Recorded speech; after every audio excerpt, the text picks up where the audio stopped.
गांव के चौराहे पर खचाखच भीड़ लगी थी। किसी को कुछ समझ नहीं आ रहा था कि क्या हो गया, कैसे हो गया। कुछ लोग सहमे थे, कुछ मन ही मन चिंतित, तो कुछ लोग सोच रहे थे चलो अच्छा हुआ, भगवान का शायद यही फैसला था।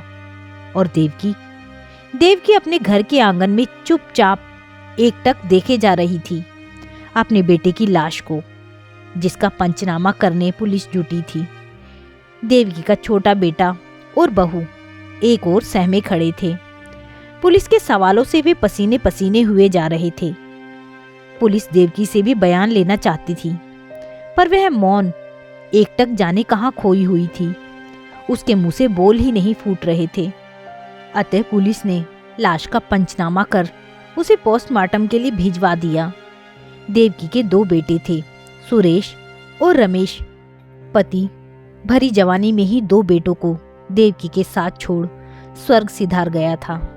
देवकी मेहनत मजदूरी कर बच्चों का लालन पालन करती रही। बच्चों को गांव के स्कूल में पढ़ने भेजना शुरू किया। सुरेश तो होशियार था पढ़ाई में। छोटे बेटे रमेश का पढ़ाई में मन नहीं लगता था। 1-2 साल स्कूल जाने के बाद जैसे जैसे वह बड़ा होता गया, उसके दोस्तों की संख्या बढ़ती गई। वह स्कूल जाने का नाम ही नहीं लेता और आवारागर्दी करने लगा था। स्कूल मास्टर देवकी से शिकायत करते, पर देवकी के बस की बात नहीं रही कि वह अपने बेटे को सुधार सके। रमेश का रास्ता बदलता गया। कई बार वह छोटी मोटी चोरी में पकड़ा गया था। अंततः देवकी ने उसकी पढ़ाई छुड़वा दी और उसे उसके हाल पर छोड़ दिया। पर जैसे आंखें बंद करने से आई बाढ़ कम नहीं होती, वैसे ही देवकी के लिए रमेश मुसीबत बन गया। आए दिन उसकी हरकतों के किस्से सुन सुनकर देवकी परेशान और दुखी रहने लगी। इसके विपरीत सुरेश शांत स्वभाव का समझदार और जिम्मेदार लड़का था। वह भी भाई को समझाने की कोशिश करता था, पर सब व्यर्थ था। कभी कभी रमेश शराब के नशे में धुत गांव की गलियों में हुल्लड़बाजी करता, दोस्तों के साथ मिलकर किसी लड़की पर ताने कसता या दादागिरी कर दुकान में अपनी धौंस जमाता। धीरे धीरे गांव वालों पर वह हावी होने लगा। लोग उससे डरने लगे और वह आतंक का पर्याय हो गया। रमेश गांव से भी गायब रहने लगा। कहाँ जाता, क्या करता आदि सब बातें देवकी ने अब पूछना ही बंद कर दिया। वह जब भी आता नशे में धुत रहता। गांव वाले उसे देखकर दरवाजा बंद कर लेते। लोग उसके रहते तक भयभीत रहने लगे कि जाने कब किसके साथ झगड़ा बवाल मचा दे। पर माँ का हृदय तो नहीं मानता। दुखी और परेशान होने के बावजूद भी देवकी ने अपने बेटे के लिए कभी दरवाजा बंद नहीं किया। दुखी हृदय से ही सही, वह अपने बच्चे के लिए द्वार खुला रखती, कुछ खाने को देती। रमेश आकर माँ की गोद में सो जाता या बेहोश हो जाता और देवकी उसके सिर पर प्यार से हाथ फेरती, आंसुओं का घूंट पीकर रह जाती। क्या यही सपना देखा था मैंने तेरे लिए? ऐसा सोच सोचकर दुखी होती। धीरे धीरे वक्त बीतता गया, पर रमेश की आदत व्यवहार में कोई अंतर नहीं आया। दिन ब दिन वह और बिगड़ता चला गया। देवकी भी बूढ़ी हो चली थी, अतः उसने अपने बड़े बेटे सुरेश की शादी कर दी। सुरेश इधर उधर कुछ काम धंधा कर अपनी पत्नी और बूढ़ी माँ का पोषण करने लगा। एक बार रमेश कहीं बाहर से आया। उस दिन वह बहुत खुश था। उसने शराब भी नहीं पी थी। अपने साथ वह एक मोटी रकम लेकर आया था, जिसे देवकी को देते हुए बोला, ले माँ, इसे रख ले और घर में जो भी चीज नहीं है वह तू अभी जाकर खरीद ला। देवकी अचंभित हो जाती है और कहती है, इतना पैसा कहाँ से आया रे? रमेश ने कहा, माँ, मैंने एक जगह नौकरी कर ली है। यह सुनकर माँ की ममता खुश हो गई। बेटा कुछ सुधर रहा है, घर में पैसे भी देने लगा है। दूसरे दिन रमेश वापस चला गया और कुछ दिनों बाद पुनः लौट आया। देवकी ने देखा कि रमेश कुछ गोली का सेवन कर रहा है। वह पूछ बैठी, तू यह कैसी दवाई खा रहा है बेटा? तेरी तबीयत तो ठीक है? रमेश ने कहा, कुछ नहीं माँ, बस थोड़ी सी कमजोरी है। डॉक्टर ने ताकत की गोली दी है। देवकी कुछ पल रुककर बोली, संभल कर रहा कर बेटा, बाहर जगह अपनी तबीयत का ध्यान रखा कर और उस मुई शराब को तो मुंह भी मत लगाना। देवकी को क्या पता था कि रमेश ने शराब तो छोड़ दी है, पर वह नशीली दवाइयों का आदी हो चुका है और बूढ़ी अनपढ़ माँ को धोखा दे रहा है। अगली बार रमेश फिर घर आया तो उसके साथ कुछ व्यक्ति थे जिन्हें रमेश ने अपना सहकर्मी बताया और अपने यहाँ रात को घर पर ठहरने और खाने पीने की सुविधा कराई। सुरेश उस दिन घर में नहीं था, कहीं बाहर गया था। अतः देवकी ने अपना बिस्तर बहू के साथ लगा लिया और रमेश अपने दोस्तों के साथ दूसरे कमरे में सो गया। आधी रात होने को आई तो देवकी बहू की नींद खुल गई। वह पानी पीने जैसे ही उठी तो कुछ खुसुर फुसुर की आवाजों ने उसका ध्यान अपनी ओर आकर्षित किया। वह दबे कदमों से उस कमरे की खिड़की तक आई जहां रमेश दोस्तों के साथ था। उसने देखा वे ताश की गड्डी सामने रख धीरे धीरे कुछ बतिया रहे थे। एक वाक्य सुनकर वह चौंक पड़ी। कोई कह रहा था, 1 सप्ताह के अंदर हमें यह काम हर हाल में करना होगा।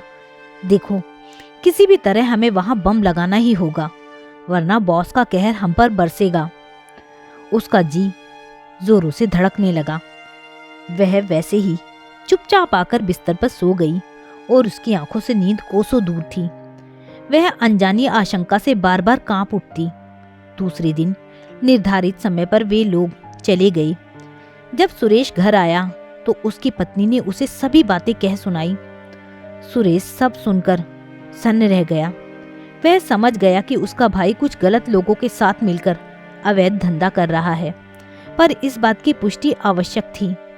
वह अपनी ओर से उस पर नजर रखने लगा।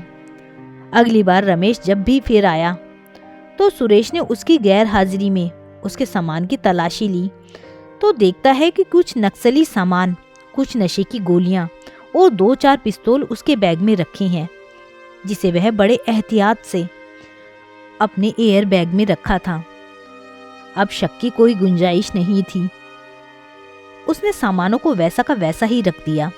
एक दिन सुरेश अपनी माँ देवकी से बोला, माँ, अगर तुम्हें पता चले कि तुम्हारा बेटा नक्सली गिरोह में शामिल है या आतंकवादी हो गया है तो तू क्या करेगी?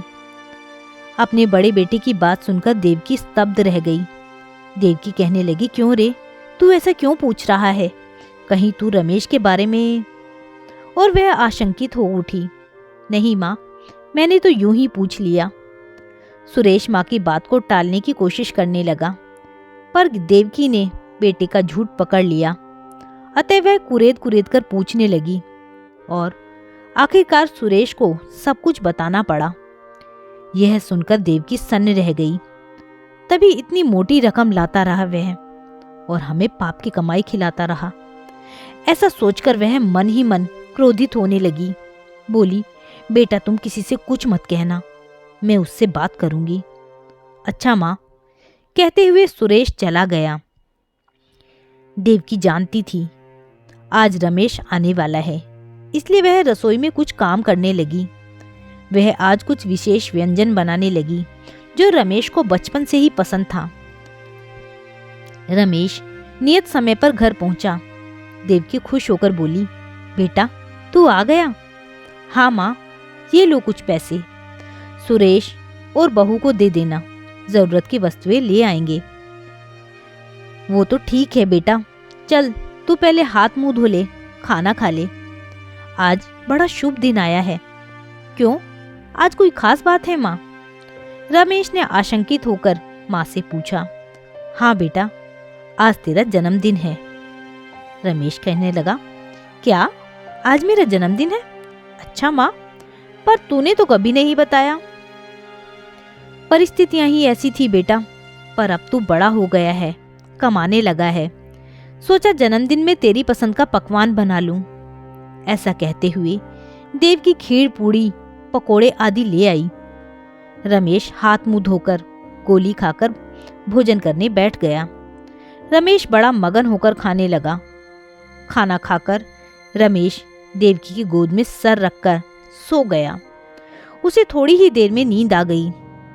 देवकी उसके बालों को सहला रही थी। देवकी की आंखों से आंसू झरझर बह रहे थे। आज उसने सचमुच एक माँ का फर्ज अदा किया।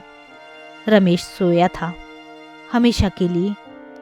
बाद में पुलिस छानबीन से पता चला कि रमेश नक्सलवादी संगठन में शामिल हो गया था और नशीली दवाइयों का धंधा भी करता था।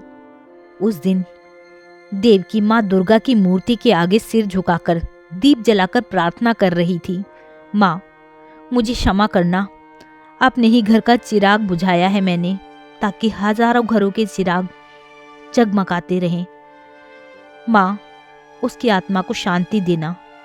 और वह फूट फूट कर रो पड़ी। तो दोस्तों, यह थी एक अभागिन माँ की कहानी। आपको यह कहानी कैसी लगी मुझे कमेंट करके ज़रूर बताइएगा। यदि कहानी अच्छी लगी हो तो कहानी को लाइक कीजिएगा, शेयर कीजिएगा। यदि चैनल पर नए हैं तो चैनल को सब्सक्राइब करना ना भूलिएगा। कहानी सुनने के लिए बहुत बहुत धन्यवाद।